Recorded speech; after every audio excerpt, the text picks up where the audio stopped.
বাংলাদেশ জাতীয়তাবাদী দল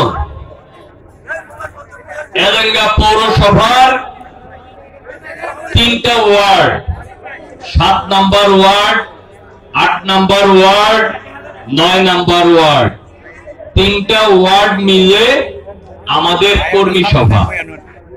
কর্মী সভাটা কেন? কর্মী সভাটা হলো আমাদের নেতা বিএনপির ভারপ্রাপ্ত চেয়ারম্যান জনাব তারেক রহমান আগামী দিনে আমরা কেমন বাংলাদেশ চাই, আমরা কেমন রাষ্ট্র চাই, এই জন্য 31টি দফা দিয়েছে। সেই দফা সম্পর্কে আপনাদেরকে সচেতন করার জন্য আমাদের এই কর্মী সভা। কিন্তু কর্মী সভাকে আপনারা একটি জনসভায় রূপান্তরিত করেছেন। আপনাদেরকে বিশেষ ধন্যবাদ, কৃতজ্ঞতা প্রকাশ করি। তারেক রহমানের 31 দফা সম্পর্কে আপনাদের এই আগ্রহের কারণে। আমাদের দলটা অনেক বড়, নেতাও বেশি। মঞ্চে দেখেন না কত নেতা, কিন্তু আমাকে আপনারা যেভাবে উপস্থাপন করেন নেতা হিসাবে, আমি কিন্তু আসলে একজন কর্মী। আমি বিএনপির একজন কর্মী। আমি আমাদের চেয়ারপারসন সাবেক প্রধানমন্ত্রী দেশনেত্রী বেগম খালেদা জিয়ার একজন কর্মী। আমি আমাদের ভারপ্রাপ্ত চেয়ারম্যান জনাব তারেক রহমানের একজন কর্মী। উনি এবং আমার দল আমাকে যে দায়িত্ব দেয় আমি সেই দায়িত্ব পালন করি। ঢাকার পল্টনে যে জনসভাগুলো হয় টিভিতে আপনারা দেখেন, প্রত্যেকটা জনসভায় মঞ্চে বসে থাকার মতো অবস্থা আমার আছে। কেন আছে? কারণ আমার দল আমাকে দায়িত্ব দিয়েছে ঢাকা বিভাগে। আমি কর্মী হিসেবেই থাকতে চাই। আজকে আমরা যে অবস্থায় উপনীত হয়েছি, নতুন একটি পরিবেশ সৃষ্টি হয়েছে বাংলাদেশে।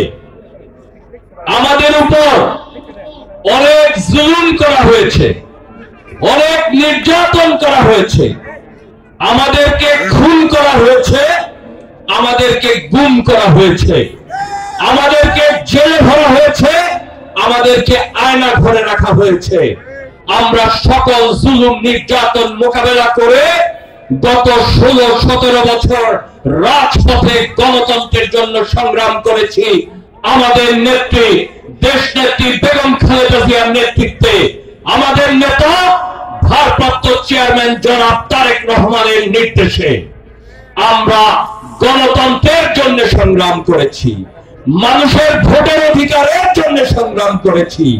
আজকে আপনারা এখানে অনেকে বক্তব্যে বলেছেন আমরা নতুন করে দেশ স্বাধীন করেছি, নতুন স্বাধীনতা পেয়েছি। আমি কিন্তু একটু দ্বিমত করব সেই বক্তব্যের সাথে। স্বাধীনতা অর্জন করেছি 1971 সালে।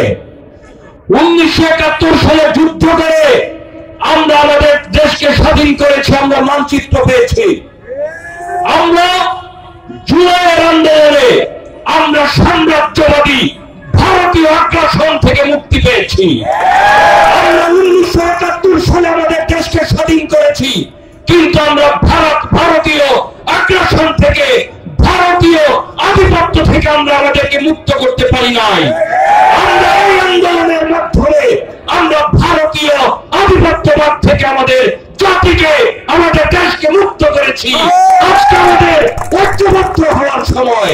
আজকে আমরা যারা আছি, যারা স্বৈরাচার সরকারের বিরুদ্ধে আন্দোলন সংগ্রাম করেছি, যারা আমরা স্বৈরাচারের বিরুদ্ধে সংগ্রাম করেছি, আমাদের সকলকে আজকে ঐক্যবদ্ধ থাকার সময়। আমাদেরকে ঐক্যবদ্ধ থাকতে হবে, যাতে আমরা যে গণতন্ত্রের আকাঙ্ক্ষা নিয়ে, মানুষের ভোটের অধিকারের আকাঙ্ক্ষা নিয়ে আমরা যে অগ্রসর হয়েছি, এইখান থেকে আমাদেরকে যাতে আর পেছন দিকে যেতে না হয়। মানুষ যখন একসঙ্গে চলে তখন মানুষের মধ্যে কিছু ভুল বোঝাবুঝি সৃষ্টি হতেই পারে, কিছু দূরত্ব হতেই পারে, ছোটখাটো ভুল ভ্রান্তি, ছোটখাটো দূরত্ব, এই সকল কিছুর ঊর্ধ্বে উঠে আমাদেরকে ঐক্যবদ্ধ থাকতে হবে, যাতে বাংলাদেশে আর কোনোদিন কোন স্বৈরাচার সরকার প্রতিষ্ঠিত হতে না পারে।